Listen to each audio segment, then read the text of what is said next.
A Unicamp recebeu recentemente a visita do provost da Universidade de Yale, nos Estados Unidos, Peter Salovey. Provost é um cargo equivalente a vice-reitor aqui no Brasil, o segundo na hierarquia. A Yale foi fundada em 1701 e é a terceira universidade mais antiga dos Estados Unidos. Nela, se formaram 3 dos últimos 4 presidentes americanos. Para nos ajudar a conhecer um pouco a respeito da Universidade de Yale, o jornalista Rodrigo Simon foi a Campinas e conversou com o professor Peter Salovey. Vamos ver.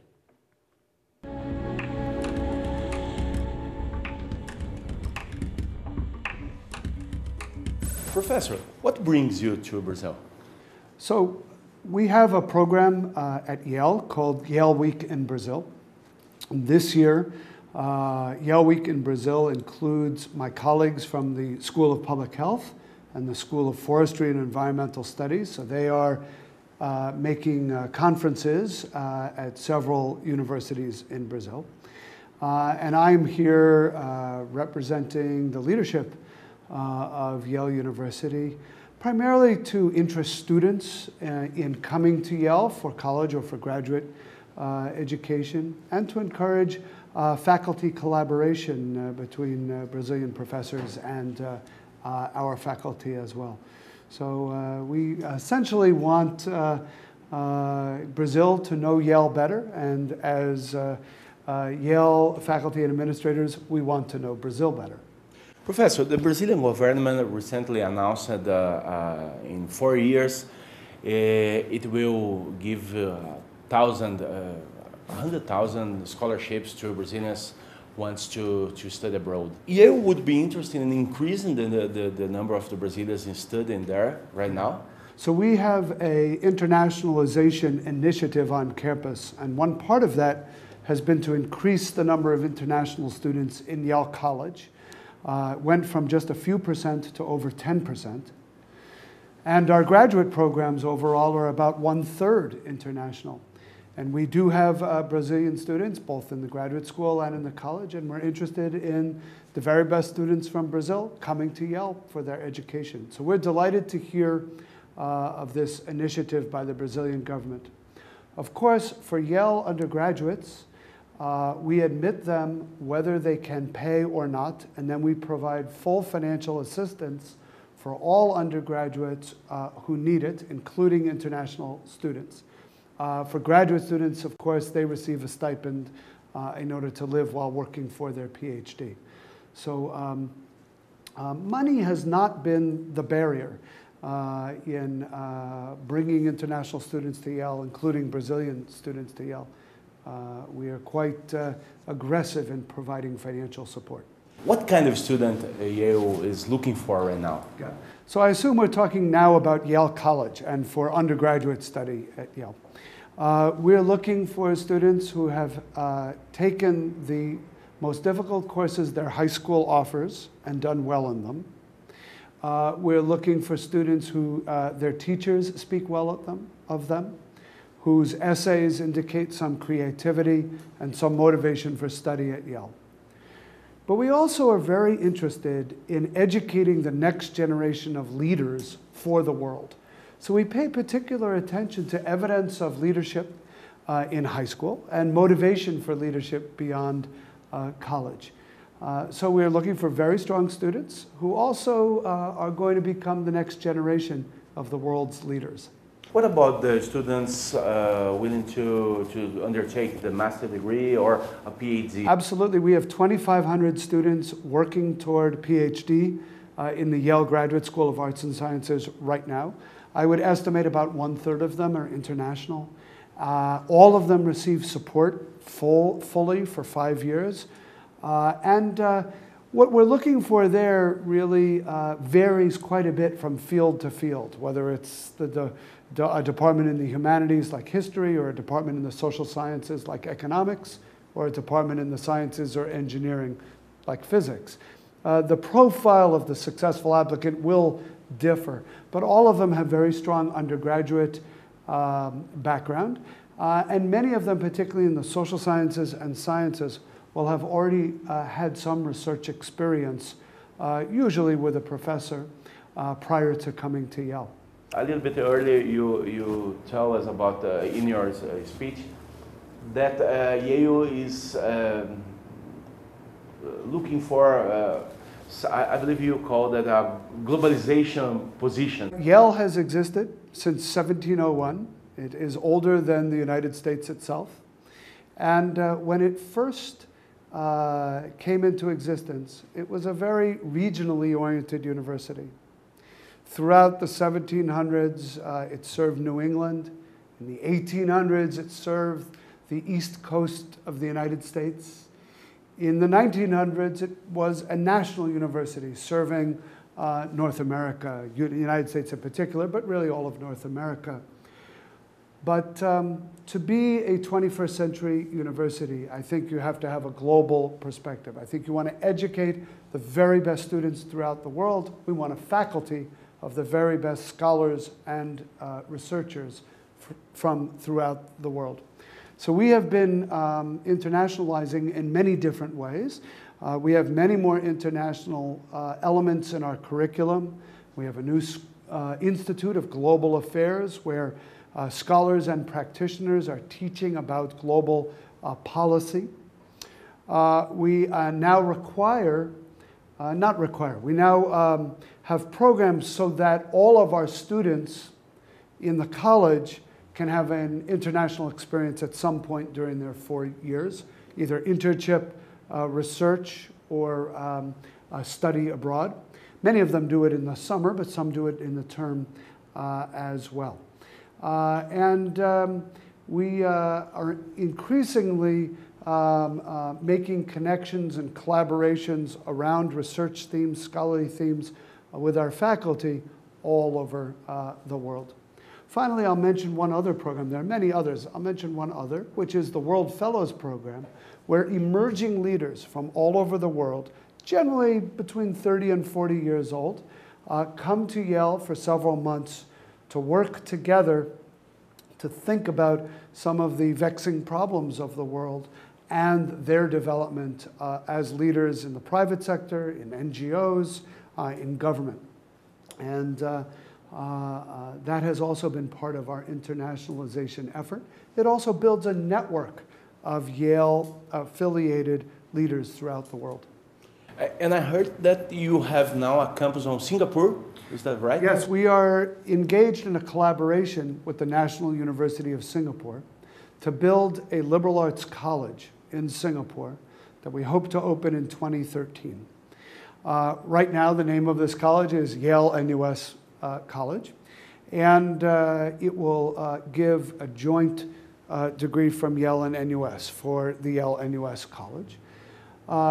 When it is fully built out, it will have 1,000 students and 100 faculty members. Its uniqueness is that it will bring a liberal arts perspective, liberal education to Asia in a big way. There are many smaller experiments, but no single liberal arts college in that part of the world. Now, in bringing liberal arts perspective to the world in Singapore, through Singapore, we also hope to change the liberal arts model, to bring together, for example, Eastern and Western perspectives on thought, to not be oriented around disciplines, but much broader perspectives in the sciences, social sciences, and humanities, but to also recreate the close contact between faculty and students that is characteristic now of the liberal arts model. So we think of this as a broad experiment, and we're looking forward to recruiting faculty. We've begun doing that right now from all over the world, and we're looking forward to recruiting an excellent student body from all over the world. Professor, I would like to talk a little bit more about the liberal arts education. What's the purpose of the liberal arts education? You don't train the student to a specific career, right?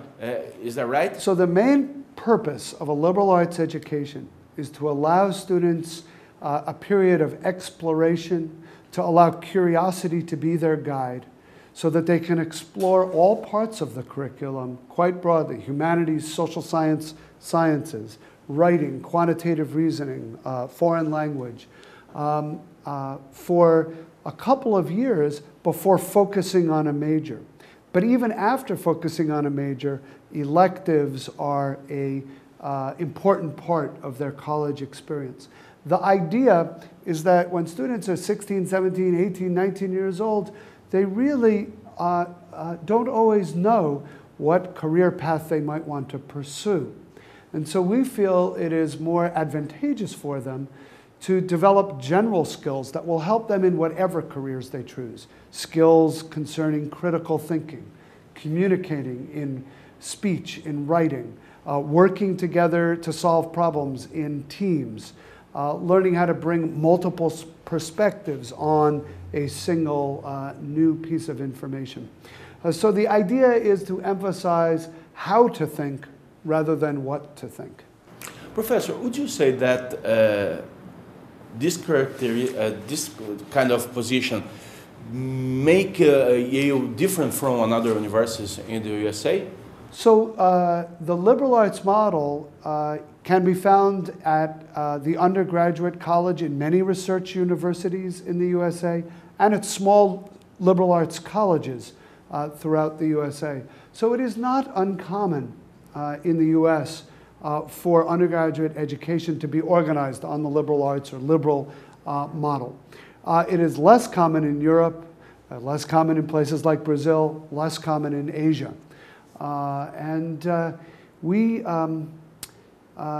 We feel it is an alternative that is worth exploring, that it really helps students develop as human beings and as members of a community.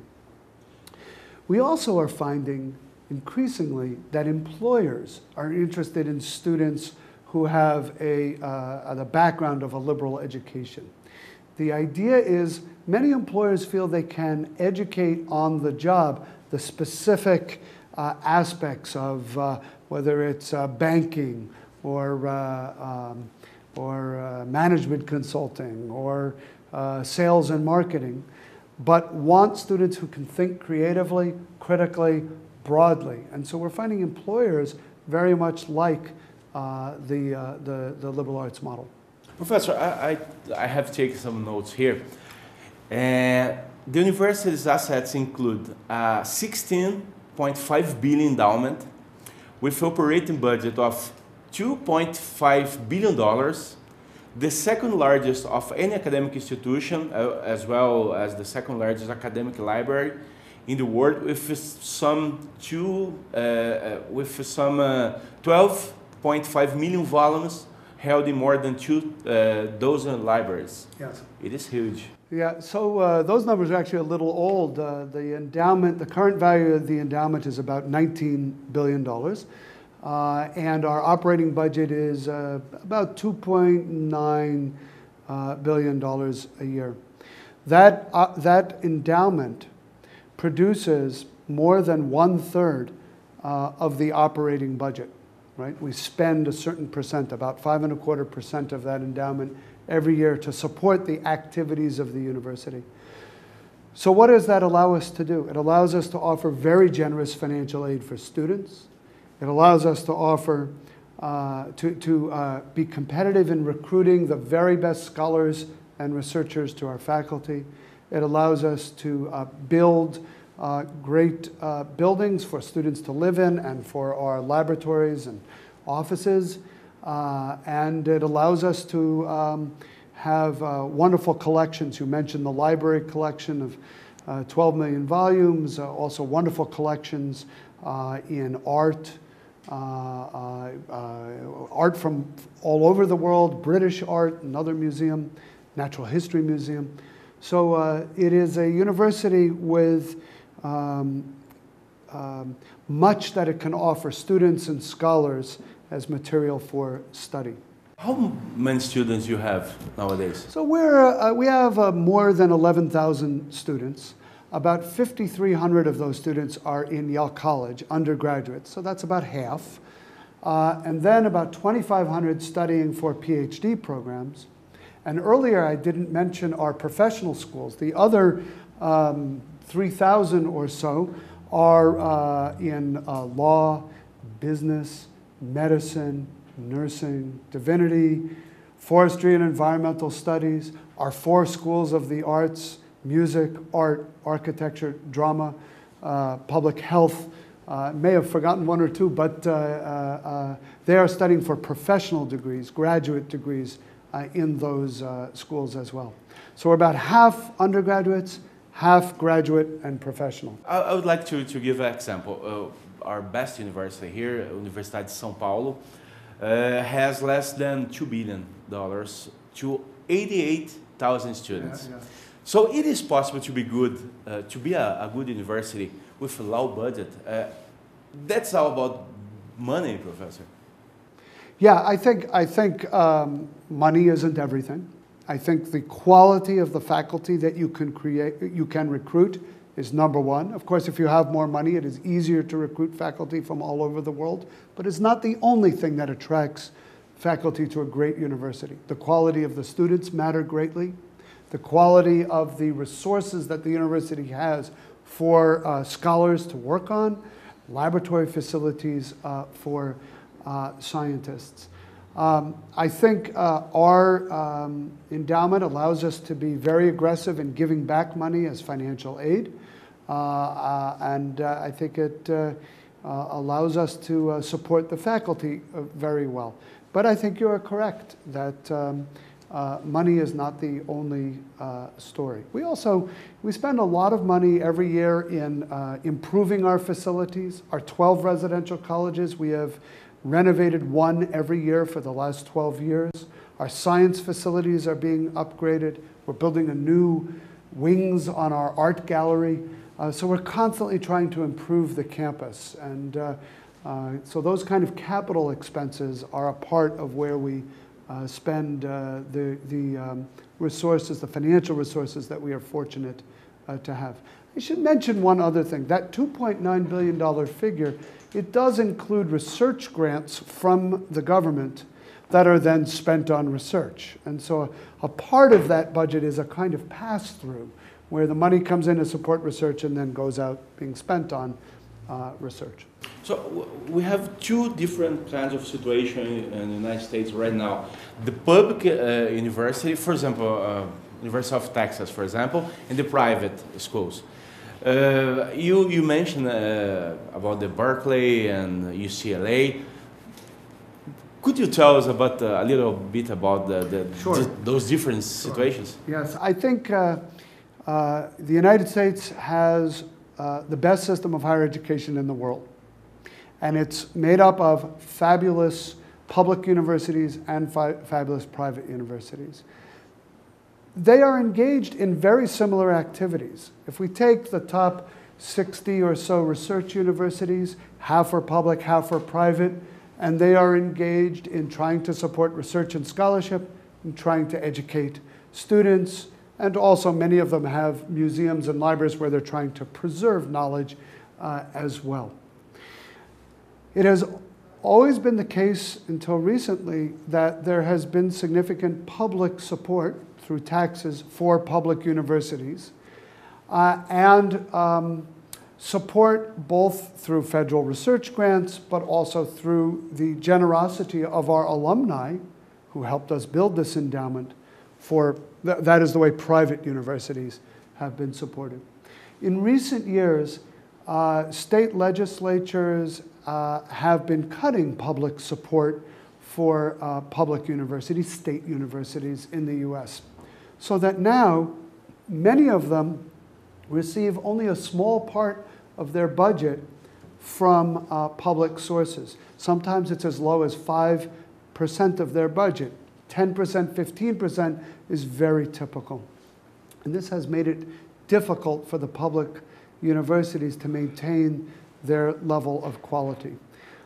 We think it's very important, and I think my colleagues who are provosts at private universities throughout the US, we think it's very important that we help build the case to the general public for the support, for the public support of public universities in order to maintain the overall quality of higher education that is offered to the entire world by American universities. So it is a difficult time at the moment, but it's an important time that public and private work together to build public support for higher education. Professor, you just mentioned the residential college. Mm-hmm. It seems to be very important to the development of the studies, on undergraduate studies. How does it work there? So undergraduates are randomly assigned to one of 12 residential colleges, and they will live in their residential college, they will eat in the residential college's dining room, they will be under the watchful eye of a member of the faculty who lives with them in the residential college, he's called a master, she's called a master. They will be advised academically by a dean who is like a member of the faculty as well, who lives in the residential college. And there may be 2 or 3 other faculty members who are resident fellows living in the college. Much of the power, the impact of liberal education includes activities outside of the classrooms. Many of them at Yale are housed in the residential colleges. So clubs, artistic endeavors, intramural sports, opportunities for leadership, opportunities to hone personal skills, to develop psychologically. This is what's happening in the residential colleges.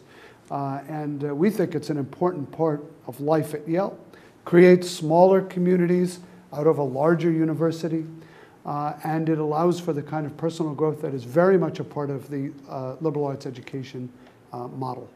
Talking about the residential issues, mm-hmm. How is to live in New Haven? Yale University makes payments to the city of New Haven. It supports home ownership in New Haven through a home buyer program. It supports New Haven public school students going to college through a scholarship program called the New Haven Promise. It helps develop the retail environment around campus. We believe that we want to make New Haven an attractive environment for the residents of New Haven because we are the largest employer in the area. But we also want to make it an attractive environment in order to bring students and faculty to live in New Haven.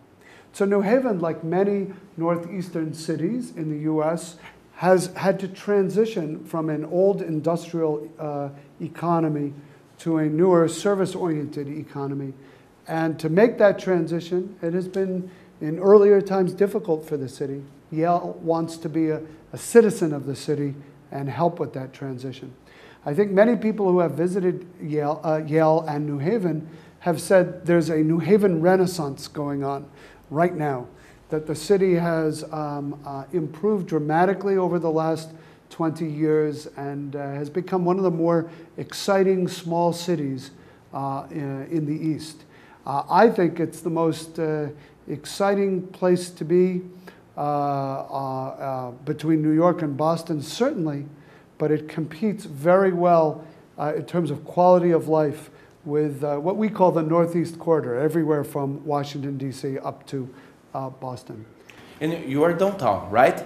Our campus is right adjacent to downtown New Haven. But you just bought a new area with new buildings. Yes. And you are looking for researchers to That's right. To be there. So in the next town of West Haven and a town called Orange, we just purchased the campus of what was Bayer Pharmaceuticals. They moved their R&D division to Germany. We were able to purchase these buildings on a 120-acre campus at a very reasonable cost. That allows us now to recruit scientists working on problem-driven interdisciplinary science to fabulous facilities, mostly built in the last decade or so. And we can provide laboratory space much better than is typically the case on campus. Of course, it's about 10 kilometers from our front door, and our students and faculty are not used to getting on a bus to go to some place that's maybe 15 minutes away, and so we're working out those logistical problems. But We now have a critical mass of scientists out there. The bus system is working. We have dining halls, dining room opening up there, and it's become a very exciting place. We're also building a center for the conservation and preservation of culture, particularly works of art, out on the West Campus that will bring arts and sciences together. We are also recruiting, I think, some of the world's greatest scientists to come and set up shop on the West Campus. It's a very exciting moment. Our current plan, in addition to cancer biology and microbiology and chemical biology, is for an energy institute on the West Campus, where we will bring together biologists, engineers, physical scientists working on alternative sources of energy.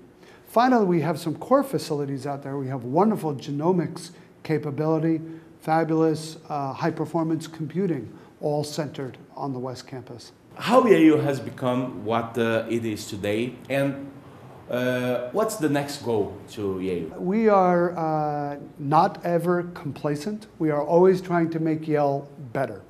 And I think we've touched on a couple of our major initiatives at the moment. We have extremely strong arts and humanities at Yale that we want to maintain. We have outstanding social sciences that we want to continue to build. We have a very, very fine life sciences and medicine that we want to continue to reinforce. The area we are trying to build to that same level right now is physical sciences and engineering.